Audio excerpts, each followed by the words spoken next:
Jimmy Garoppolo is currently with the San Francisco 49ers, but we know he's practicing off to the side, not really a part of the team, but technically he's on the roster. You have some news to share on the latest with Jimmy G.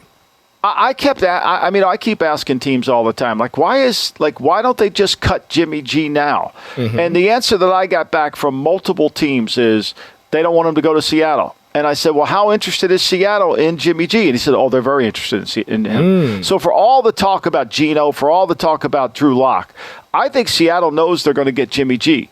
And I think San Francisco knows that he could go there. So they're trying everything in their power to prevent that. And right now they have no takers. So what I think will happen is the Friday before the opening weekend, I think they'll cut Jimmy G. I think that's when they'll cut him. And then he'll have to go do his contract and go up to Seattle and go there. But there is no interest in allowing Seattle to even have a week preparation with Jimmy G to come as their starting quarterback. But I do believe, reliably reported to me, that Seattle is the team that wants him. And for all the talk about Geno and Locke, no, I think they have their eyes on Garoppolo. That's interesting because last week on the podcast, I told you that I spoke with my boots on the ground out in my old neck of the woods in Seattle, and I asked about Garoppolo, saying that would they be interested when he's eventually cut by the Niners, and the response was probably, yeah, Jimmy G is significantly better than Geno. And I responded, I said, I just wonder how soon he'd be able to start since he's probably not getting cut for a couple of weeks. He said that, yes, the Jimmy G thing is tricky even before you get to the salary part. So you think that this is just because the Niners don't want him to be able to play in that Week 2 game where they're hosting the Seattle Seahawks later this season? Bingo. And the longer that they can prevent that, the better off they feel like the chances of him playing will not happen. And look, I don't think it's anything they have against Jimmy. There's no market. And, is there going to be a market after this weekend? Is anybody playing anybody this weekend? I don't know. No. Even if the player guys, 5-10 plays at the most. So is anybody going to really be calling? I mean, they're not going to get any offers now.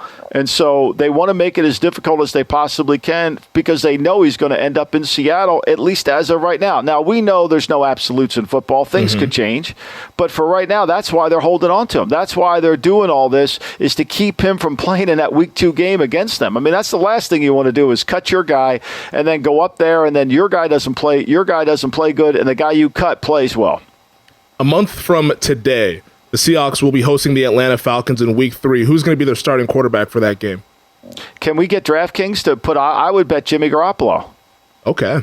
Wow, you would bet Jimmy Garoppolo, even though he's not on the roster. I mean, if DraftKings has that prop, I would bet that. I seriously would bet that because I think that's what's going to happen.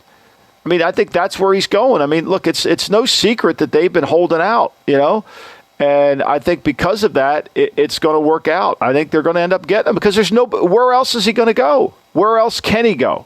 Mm-hmm. I don't see where else he can go. Cleveland sounds like they're ready to go, I should say. The New York Jets situation, that ended up not being a season-long injury, so Zach Wilson should take over as the quarterback at some point. In a game of musical chairs, there's not a whole lot of chairs left to go around, so Seattle makes the most sense here if Jimmy G is going to be starting this season. Right, and so also taper in the contract, right? So he's making, $24-25 million? Mm-hmm. So if you say, there's a lot of teams I'm sure that would want him as the backup quarterback, but if you trade for him, you've got to agree to a contract that's a backup contract. So that's a hard thing to do, right? And if Garoppolo knows he can get a starting contract in Seattle, he's not going to redo his contract. Don Yee's not a dumb guy. Don Yee's smart. He's sitting there saying, okay, San Francisco, you don't want to cut him, we'll wait. I'm not redoing the contract with any team you want to trade him to. So if they got $24 million to put on the cap, after these games this weekend, people are going to get their cap in order because it's no longer top 51. It becomes all your players count on the cap. So there's no way that somebody's going to take that on. Cleveland could do it. But Cleveland doesn't want to do it. So where's he going to go? It's not teams aren't interested. It's where does he fit the cap? If Houston doesn't sound like they're interested. Yee has a lot of leverage because he's sitting there on $25 million. And unless he says yes to redoing the deal, they have to cut him. Oh, that's fascinating. I'm looking at the Fox Bet odds. That's the last odds I was able to find for Jimmy G's next team. And this was as of August 10th. The Seahawks are the favorite, plus 250.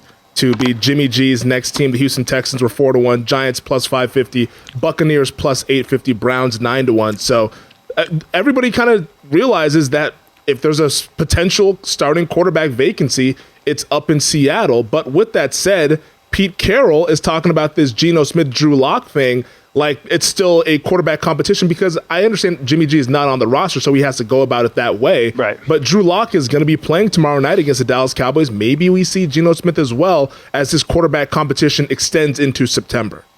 Yeah, I mean, look, what else can Pete say, right?